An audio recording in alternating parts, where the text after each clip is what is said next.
Hi everyone. You might have seen me play some songs, cover of some songs here on this channel. So I actually was having a conversation with my friend, and he wanted to get into guitars. So I gave him a little bit of advice on how to buy his first guitar, and he was so happy that he made a decent purchase.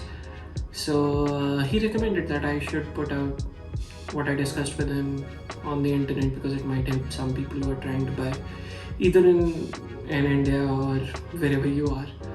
So a little bit of brief about myself. I've been playing guitar for like 5 years, but out of which, after the first 2 years, I basically fell out of love with guitar, and I took a 1 to 1.5 year hiatus from practicing guitar, playing guitar. I basically never touched my guitar, and then in the last couple of years I've basically gotten back into the habit of playing guitar.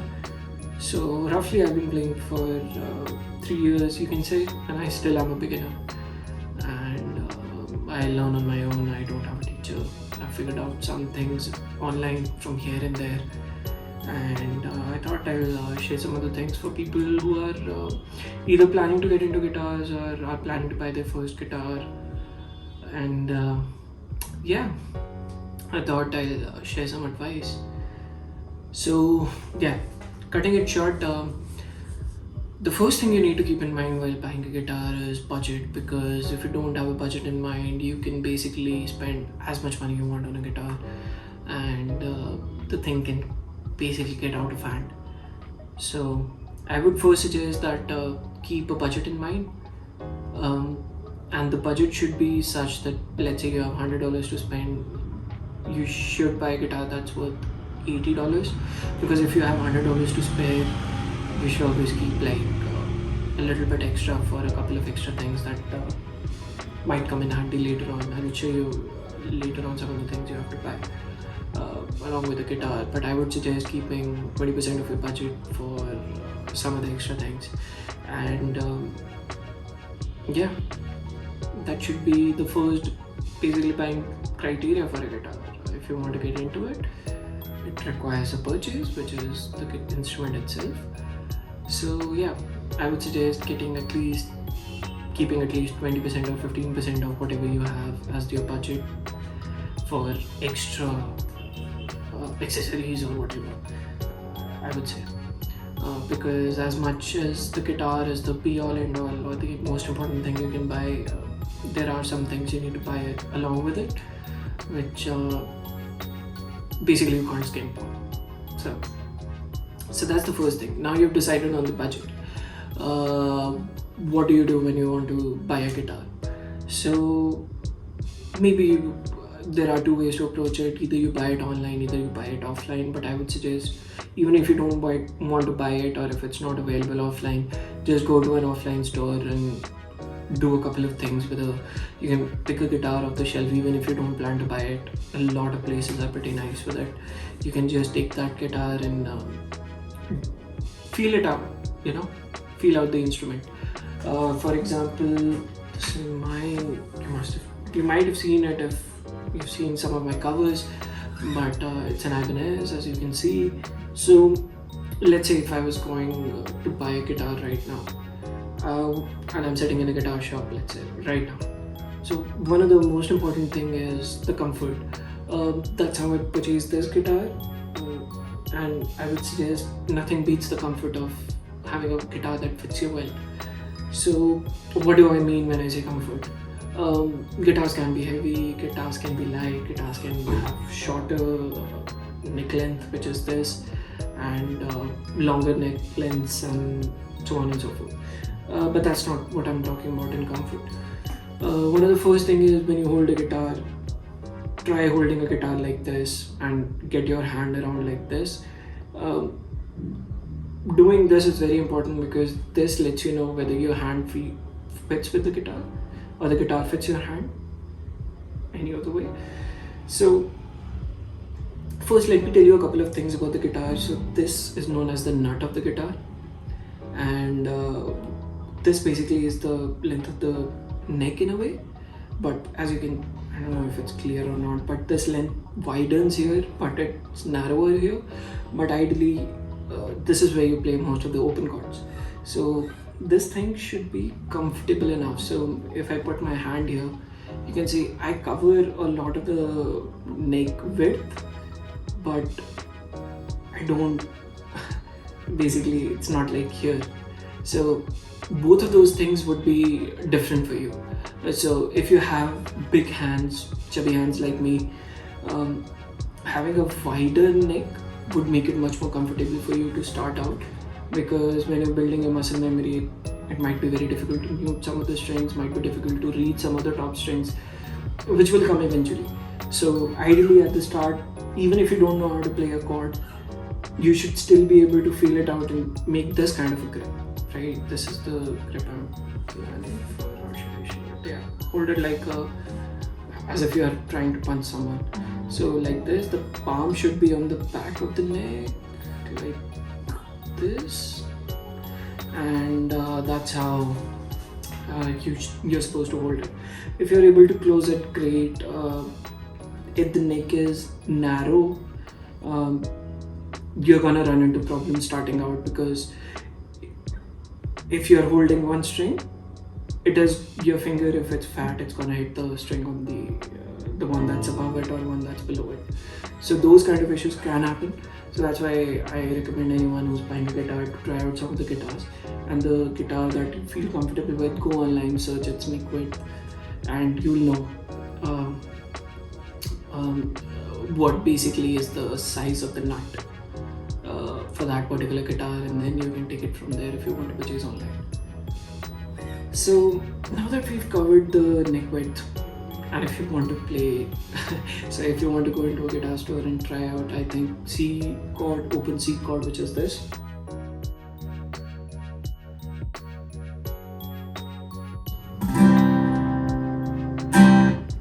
So this is one of the easiest chords that can let you know if your hand fits or not. If you're playing the C chord properly and still your hand is hitting the upper string or the lower string, or it's buzzing out and those kind of things, that guitar is not 100% comfortable for you. You'll have to put an extra effort. It won't come in naturally for you. So that's more or less what I'm talking about when I say comfort, right? The neck should feel more comfortable to you, because this neck, if you can see like this, it's curved around the back. So this can be thick or thin, depending on the model, depending on the OEM and those kind of things. Yeah, look for the neck which is comfortable for you to hold, right? Try fitting your palm like this on the back of the guitar. Some guitars have a very shallow or a flat neck, which is generally the electric guitars, but some acoustic guitars also have a very shallow neck. So yeah, for me, a rounded neck, because I have big hands, it feels much more comfortable, you know, and because I have bigger fingers, it's not difficult for me to relax my palm in the back and, you know, reach out for the top string or even mute something from the top, because sometimes that is required for playing guitar. So same for everything down here. If the neck is narrower here, generally you find it very difficult to play here as well, right? So that's one of the things. And also this thing, if you're a beginner guitarist or you want to learn guitar, I think having a cutaway is really helpful in that, because yeah, once you get here, it's going to be very difficult to play if you don't have a cutaway. I made the same mistake. I bought a Dreadnought guitar, but these are generally these are called concert guitars. These are a bit on the expensive side compared to a Dreadnought, but if you can only buy a Dreadnought, good enough. That's what I started with. That's what a lot of expensive Martins are as well. You can play around it. But just remember that some of the songs which are on this particular fret, if you have wide hands, your hand's gonna cramp up, because you're gonna be like this most of the time, which is very unnatural. So it's not impossible to play. It's gonna be less ergonomic, less comfortable. You're gonna be, and whenever you're gonna be less comfortable on the instrument, you're gonna play it less, and so on and so forth. So everything we're gonna do is to make sure, or every conversation or every point that I list here is basically to make it easy for you to or more comfortable for you to start out on a guitar. Because if the instrument is comfortable, you play it for longer, you can have longer session for learning, longer session for practicing, so on and so forth. So that's the main starting point for a guitar. I think figure out a budget, save 20% or 15% of it for some extra things, and yeah, just feel the instrument around. If it feels comfortable for you to hold, it's gonna feel comfortable to play. Okay, and if you have, on the contrary, if you have smaller hands, you're gonna find it difficult to reach up here, so maybe a narrow neck works for you.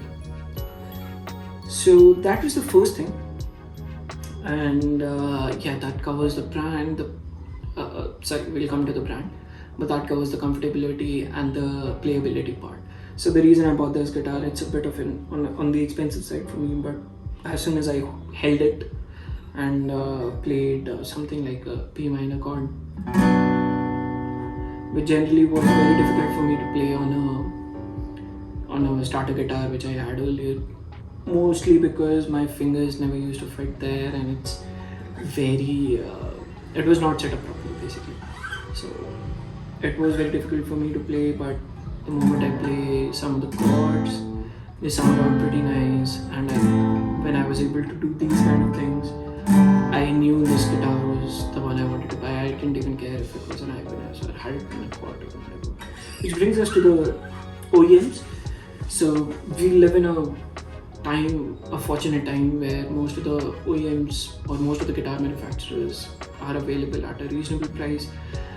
My starting guitar was a Yamaha F310. I don't know if I'll put a picture up here, but it's one of the most popular guitars here in India to start out, and I would say it's all in all a very well-rounded guitar, apart from the fact that the nut is very small, and because of which people with bigger fingers might find it much more difficult to find the positioning for the strings to play open chords. And apart from that, you'll also find it much more difficult to finger pick. So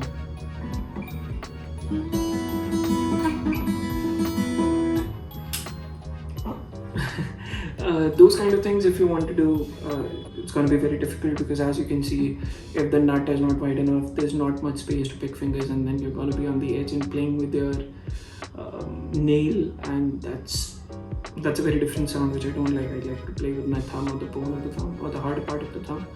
So this gives me an opportunity to just get in here and without touching any of the other strings or muting them, just getting in and playing it.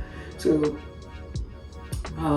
yeah, brands, you can go for any of the major brands. They provide a nice starter guitar for $150, $10,000 in India.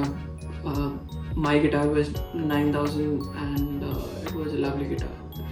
This is on the expensive side, but yeah, you don't need this to start out. Once you've made your mind, you can always sell your older guitar and get a much better guitar like this. That's the main starting point for buying a guitar. Next is I think I've covered the nut width, the neck diameter. I've also talked about the cutaway. You need this to be comfortable, and then there's also an option of buying a semi-electric. This is a semi-electric or a semi-acoustic, whatever you want to call it. This has a pickup. What that means is you don't need pickups to learn guitar. Okay, the only thing this helps with is it has a built-in tuner. So anytime I'm going to play a song or I'm going to practice, I can just quickly tune it from here. But if you don't have this, you can use a bunch of Fender tuner app or guitar tuner or whatever. But for them, the most irritating part is if you have a fan running or a aircon or you're in a noisy environment, they don't generally work that good. So that's one of the major points of having a semi-electric guitar. And obviously if you're going to perform, you can basically plug it in via this port, and you don't need a mic setup here with a lot of EQ on it. You can just plug in here and your sound guy will be happy and your sound will be clear in a way. So that's that covers most of the things to pick out while planning to buy a new guitar. But like I said, 20% or 15% of your budget you need to think about buying some other things. So now we'll go over those other things which we have the extra budget for. Let me keep it here. I would say the first thing that's made the most difference is the strings. So I would say don't cheap out on strings. They're the most important things about the guitar, because half of the sound is the guitar echo chamber, but a lot of the sound and the feel of the guitar comes from the strings. I personally use these ones. These are just D'Addario medium gauge strings. These are 12s, so which is basically the smallest one, I guess. 12 to 54, yeah. So it's the smallest string. The diameter of that is 12 in, I don't know, 0.012 of an inch or a millimeter or whatever. But yeah, they're really nice. They sound really nice. They last a long time, and that's one of the things you need to get used to while you're learning guitar. Is you're gonna break a lot of strings, and all of the strings don't break. So you're gonna break one string while tuning or while playing one of the days when you're feeling it. You're gonna play it too hard, and the string's gonna break. So you're gonna end up having to buy a lot of these. So yeah, buy good strings. I would never recommend cheaping out on strings. A decent guitar with a good set of strings sounds amazing. Okay, so yeah, that's one of the things. And yeah, these are like 500 or 600 in India. 500 in India, which is $10, I think. No, 5. Yeah, it's like $5. So they are a bit on the expensive side, but yeah, I wouldn't cheap out on this. So these are really amazing. I've been using them for almost the full time. They worked amazingly well on my Yamaha guitar, and on this Ibanez, as soon as I bought it, I basically changed out the strings and they sound amazing. So yeah, good set of strings. Next would be a decent capo. You can go for the expensive route and buy one that lasts you a long time. For me, these I usually they last me like 1 year, a year or two. This one has been 8 months old. The clip on the back comes out sometimes. You can make a fix on it with a tape or something, but it's up to you. But these are very essential. The reason I wanted you to save a lot of money was A, for this, and the second is for capo, because capo, when you're playing songs, some of the most popular songs are made easier using a capo, and that's how some of the artists who wrote it played with a capo. So having a capo opens your dimension. You can have you can play a more variety of songs. So yeah, have a capo, have this.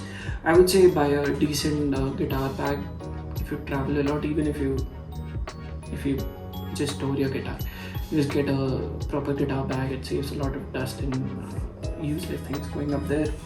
And the last thing I would say, which I think you should buy, is a cheap guitar stand of this sorts, right? It's just you put your guitar on it, and the reason for this is the more time your guitar spends outside the gig bag, the more easier it is for you to pick it up and play. So keep your guitar in some place where you can see it, so that it's easier for you to pick up and start practicing. And you should be good to go. Yeah. So that's more or less what a starter person should know about. Let me know if this helps out. If you need some more information which is required after starting, I'll make a medium information as well. I can make a medium tier information video as well. So yeah, so that's more or less it. See you. Bye bye.